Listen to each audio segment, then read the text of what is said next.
están fumigando, y nos queda una sola vaca, pero es argentina la vaca, por suerte. Nos quedó una sola que, bueno, ahí le están dando de comer, pero también está con máscara.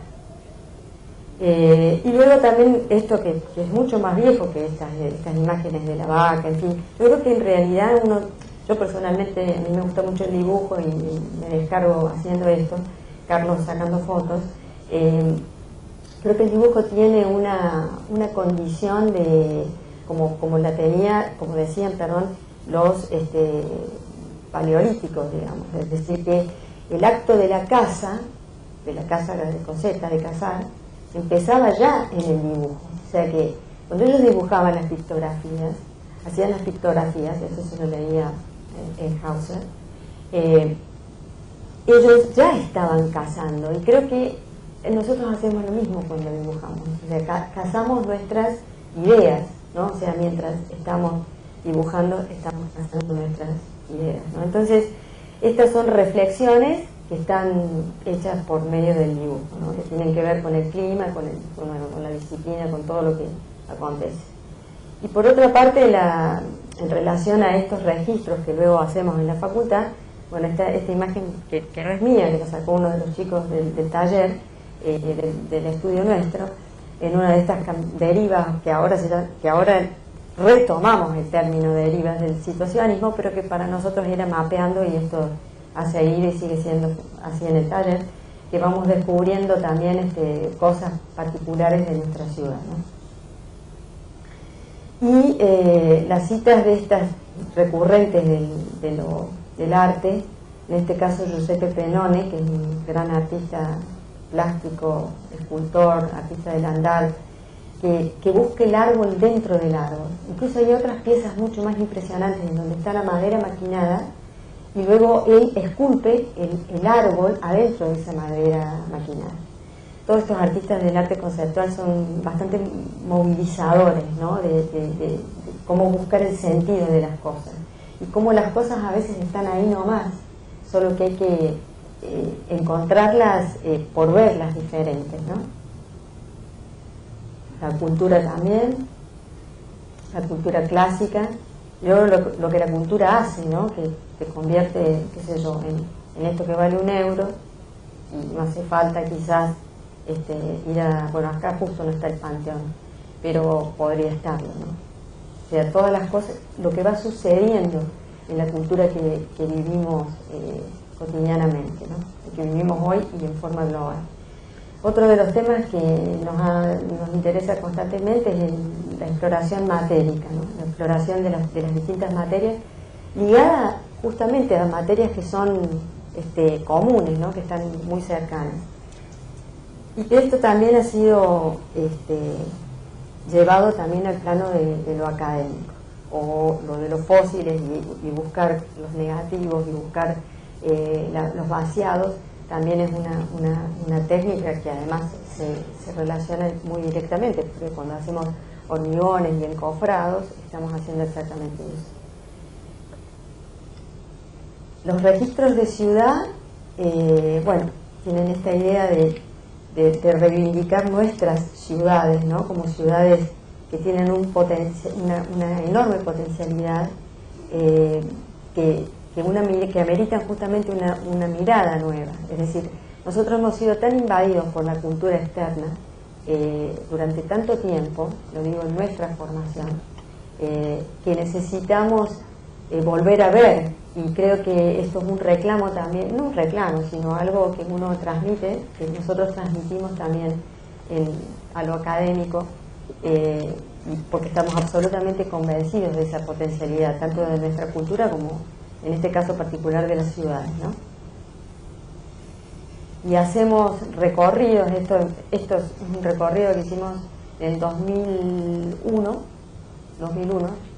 y desde el 2001 en adelante venimos haciendo recorridos por la ciudad que le llamamos mapeando, ya vamos puliendo en el tiempo, me refiero en lo que es académico.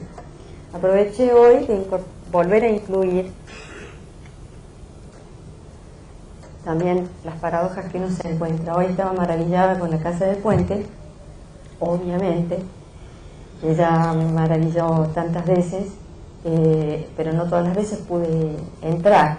La foto que está a la izquierda es una foto que tomé cuando Jaco me había invitado acá, a la universidad, y la casa había sido muy vandalizada. Y luego esta imagen de la derecha, son casas que están en los puentes, pero no de la manera habitual, ¿no? Porque habitualmente se cierra esta parte, bueno, acá donde sigue la foto que no puse, hay una de esas. Pero acá es muy interesante porque está la estructura pelada, igual que en la magnífica estructura de la casa del puente, ¿no? Y estas casas están puestas justamente en la unión de los dos arcos, ¿no? Y se les generan como unos desniveles. Y lo fantástico de esto es que son casas que tienen vista al río, tienen desnivel.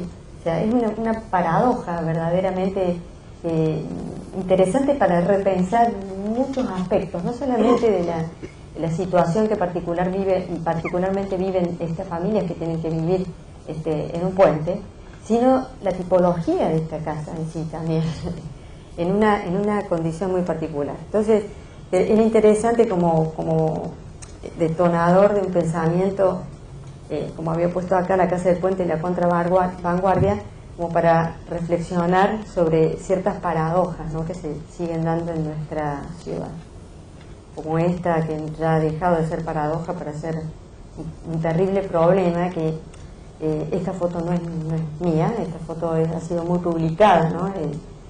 Incluso difundida en una de las bienales de Sao Paulo, que es la creación de barreras dentro mismo de las ciudades. Yo creí que no nos iba a pasar en Córdoba, pero desde ya que nos ha pasado, ¿no es cierto?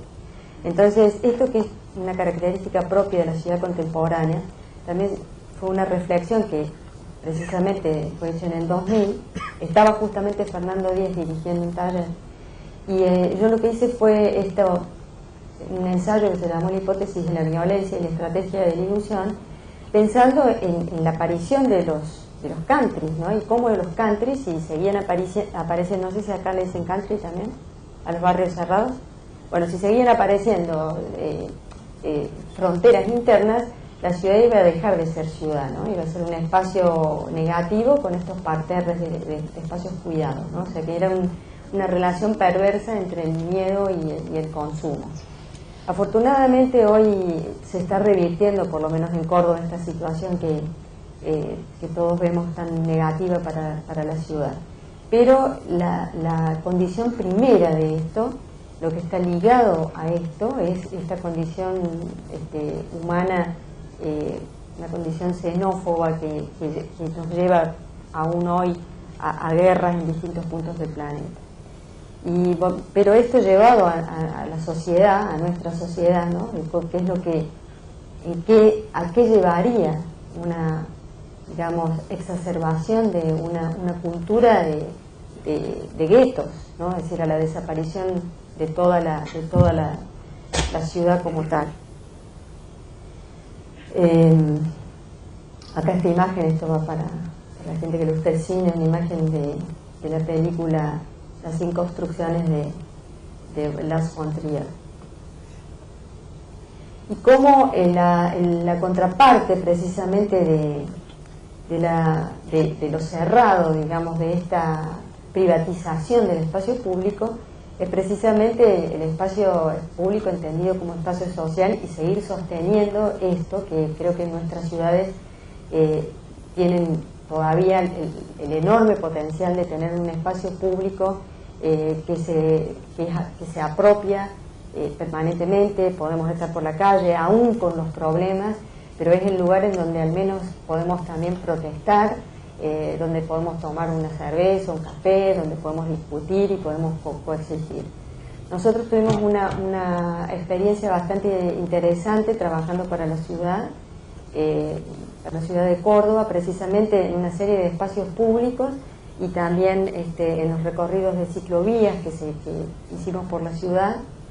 Y en todo momento lo que más nos interesaba particularmente no era tanto trabajar en las áreas céntricas, sino reconvertir lugares que estaban abandonados en espacios públicos.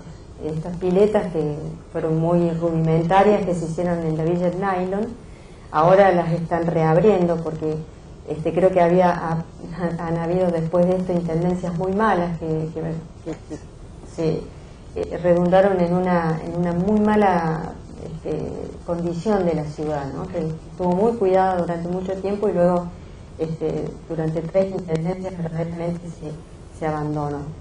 Entonces esa experiencia nos dio una visión que nos marcó, digamos, como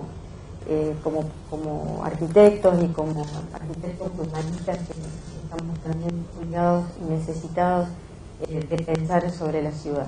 Entonces es algo que nos acompaña permanentemente la producción de espacio público, sea en el ámbito de las municipalidades, de pequeñas municipalidades, o desde la gestión privada, lo digo porque o comunitaria, pero no desde la gestión política, me refiero de gobierno, ¿no es cierto? Estas son imágenes muy viejas de diferentes espacios públicos, pero dentro de esto también tuvimos la oportunidad de hacer el Jardín Botánico de Córdoba, que nos dio en ese momento, que fue el proyecto del 96, nos dio la oportunidad de reflexionar también sobre la condición de la obra pública y la condición propia de la arquitectura, ¿no? En un momento en el que había como decía, como ya he dicho varias veces, una invasión de imágenes internacionales. Volviendo al espacio público y a estas miradas de lo cotidiano, en general esas miradas, que por cierto, como yo decía también esto del fenómeno personal, tal vez es la mirada personal sobre ciertas cosas, personal de equipo en este punto, ¿no? Porque trabajamos con Carlos desde que fundamos el estudio, pero la mirada sobre lo que está a la mano, digamos, lo que nos rodea, nuestro contexto inmediato, y eso forma parte de la producción, forma parte directa de la producción.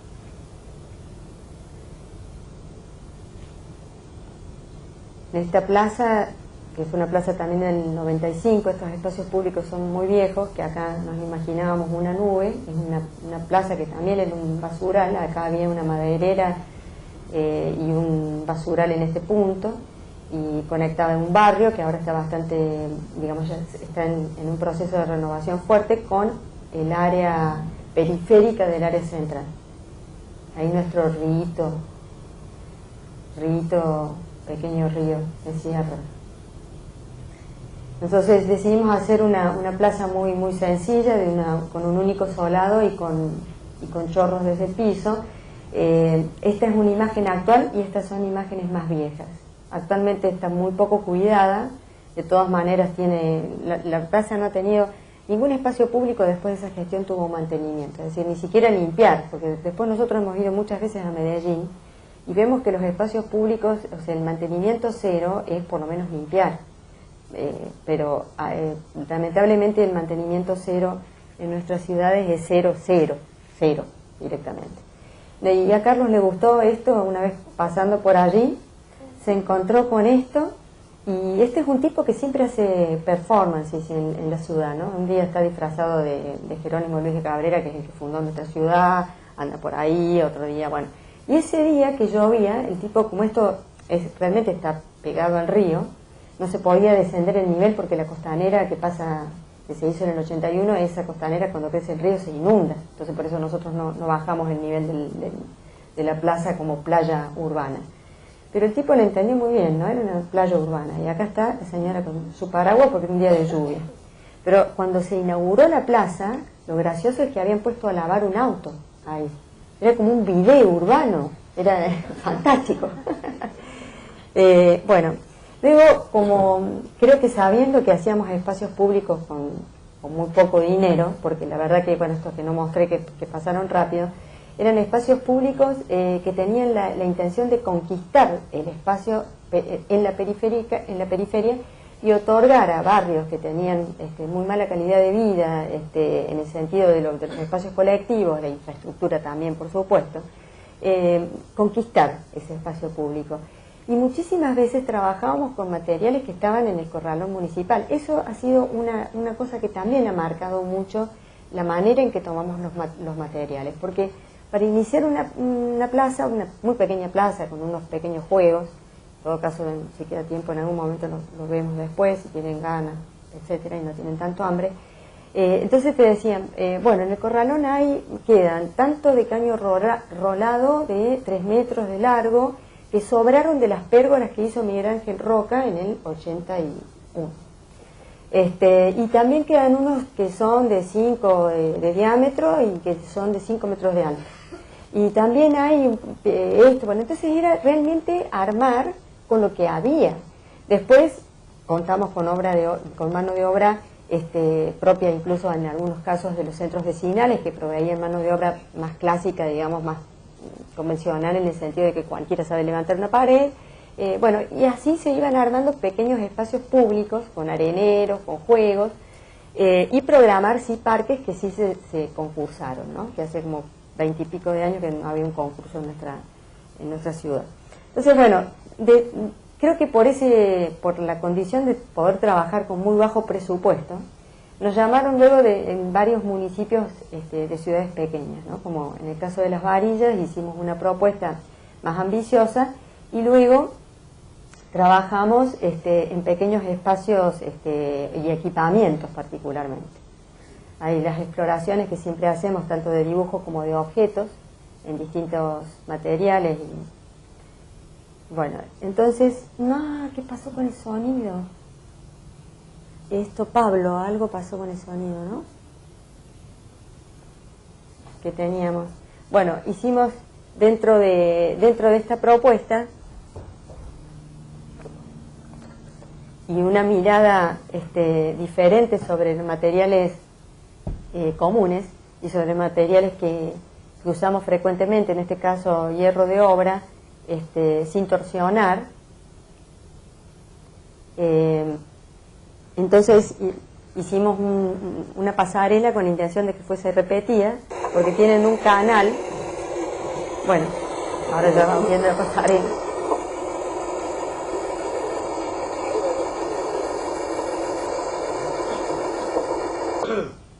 Una pasarela, pues tienen un canal que era una de las vías de ferrocarril de las que fueron levantadas. Ahí tienen dos, uno francés, otro inglés. El francés fue levantado y en ese espacio, como tienen la napa freática muy cerca de la superficie, llevan agua a la superficie por el mismo espacio que antes ocupaban las vías. Entonces, ese surco de agua, ese canal de agua que atraviesa la ciudad, necesita ser cruzado con una frecuencia mayor a la de las cuadras. Entonces, la intención de hacer esta pasarela simple y barata es poder repetirla. De hecho, la están en este momento, después de 10 años, la están volviendo a hacer. Y la pensamos como un canasto. La idea era que fuese estructural toda, o sea que no hacer una pasarela con una baranda aparte, sino considerarla como una pieza única, ¿no? Y la verdad que la gente que trabajaba era, bueno, esto en particular porque habían ido con la pluma a montar la pasarela, pero las personas que trabajaron en esto realmente eran muy, muy pocas. Una de ellas era Carlos también, el que trabajaba, porque no había mano de obra. Entonces y el intendente de este lugar lo que iba cambiando era, por ejemplo, si le debían plata, le pedía que le pagaran, bueno, por supuesto lo que le debían al municipio como le tendrían que deber y pagar, pero si tenían materiales, que aportaran materiales. Bueno, estas son imágenes viejas de los equipamientos que hicimos, y estas son nuevas, las sacó Carlos el otro día cuando fue a Las Varillas. También hicimos las pérgolas con la misma idea del hierro doblado. En este caso, bueno, hoy las estudiamos así, pero luego fueron hechos como en un caño de sección cuadrada, rectangular, que a mí personalmente no me resultó muy bien, pero hoy, ya que están con todas las plantas trepadas, hacen unas sombras e incluso las han repetido mucho.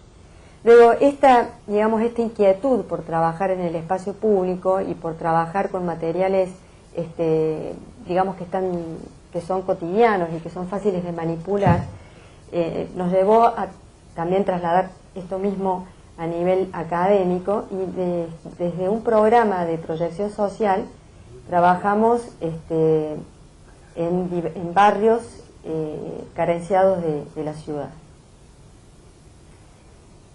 Barrios que necesitan, digamos, trabajamos con una mesa de gestión de los vecinos, con es toda una construcción en el tiempo el tema, que daría para más largo, pero es un trabajo que nos entusiasma mucho, porque, digamos, con muy poco uno puede contribuir a fortalecer lazos a partir de generar espacio público.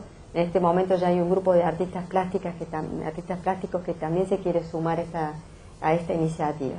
Y estos son trabajos muy menores que hemos hecho con los estudiantes, por ahí reacondicionar algunos puntos del propio barrio, o mejorar los alambrados o cercos que hay, que también en este sector hay un country, y generar algunos espacios de encuentro.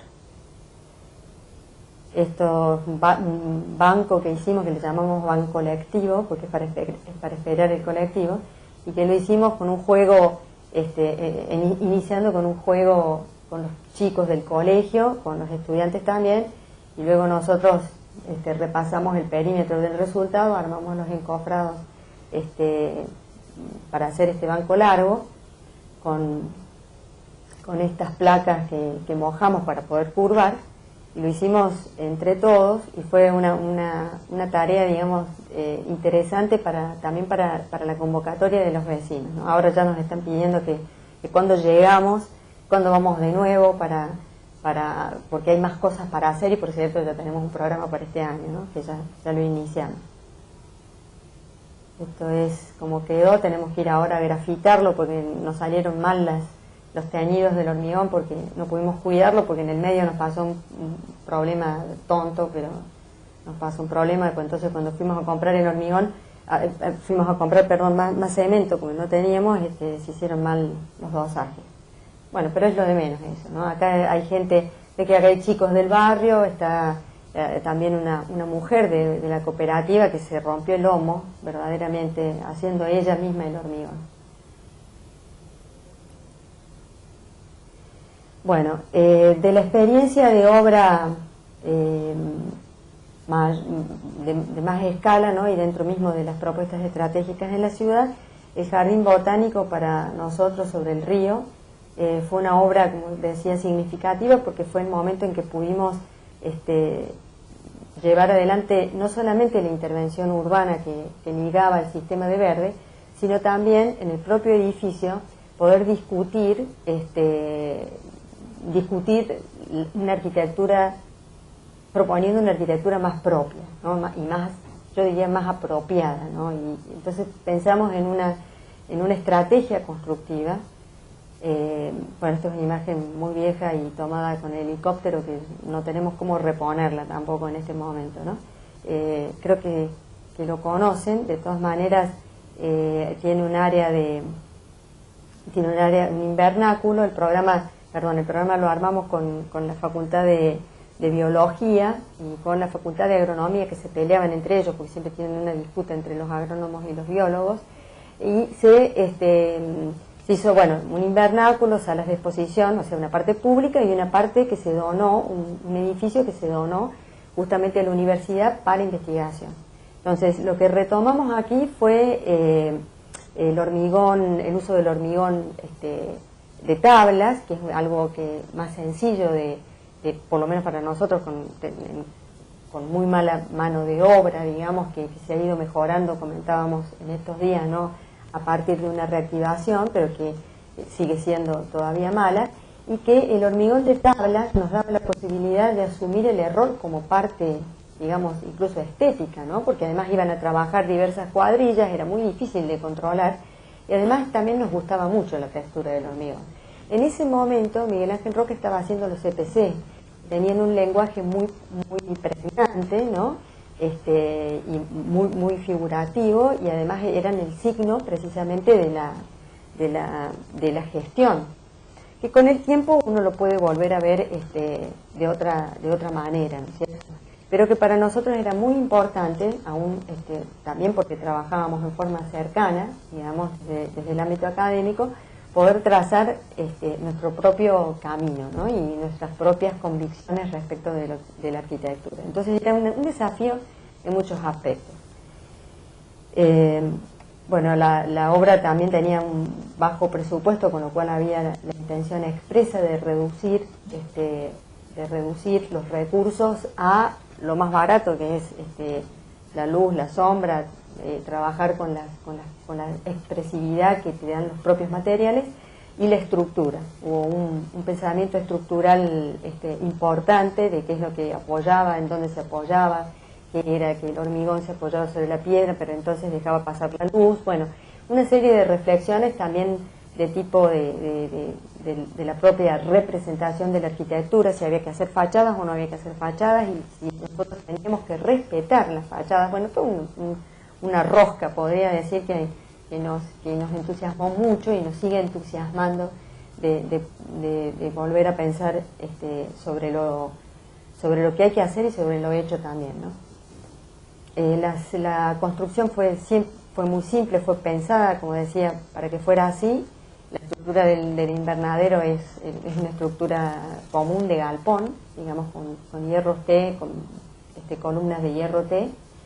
Y luego, bueno, este juego de los materiales, del hormigón, de tabla y de los muros de piedra, que para nosotros son bastante comunes. Es decir, las sierras, bueno, acá es una tradición del muro de piedra distinto al nuestro. Nosotros tenemos muros de piedra como han puesto, o pirca seca, o pirca con mezcla, o encofrado, o sea, encofrado con piedra adentro, ¿no? Entonces era jugar con esos materiales y cómo la luz además iba a distinguir las estructuras, una de hormigón, la piedra, y cómo iba a pasar irracionalmente dentro del edificio. Hoy está así, nunca se mantuvo el edificio tampoco, pero nos gusta verlo cómo la vegetación lo va apropiando. También había una idea espacial de, bueno, siempre que el espacio fuese envolvente, bueno, estas cosas que uno tiene como digamos, como detonante, ¿no? Y por supuesto la cita del propio paisaje, ¿no? Llevar acá el paisaje propio, ¿no? Estos paisajes típicos de nuestros ríos de sierras. Y desde arriba de esta sala se ve tanto el agua contenida, que hace un acuario pequeñísimo aquí, y el agua, digamos, que es la que circula y que refresca la temperatura del invernáculo, donde luego se pusieron plantas, en fin, y que hoy particularmente está sin el agua y sin las piedras, justamente por esa falta de cuidado hacia la obra pública. Bueno, lo mismo acá en esta otra vista, de cómo trabajar las diferentes vistas en función de las orientaciones, en función de cómo le iba a dar el sol, qué labor estructural resistente iban a cumplir, y algún interior con las citas y la reelaboración de lo que acá yo había puesto en este croquis. Digo, tiene que ser como una caverna, pero no tiene que guardar la forma de la caverna. La caverna capaz está citada con la luz, con la sombra, con la unicidad de la unidad del mismo material y de cómo entra la luz. Bueno, acá un concurso mucho más nuevo que ganamos hace unos años, un concurso nacional, pero que por supuesto no se hizo. Fue la Plaza de la Capitalidad, acá en la desembocadura del río y la Cañada, que es un lugar muy sucio. La Cañada es algo que nosotros los cordobeses nos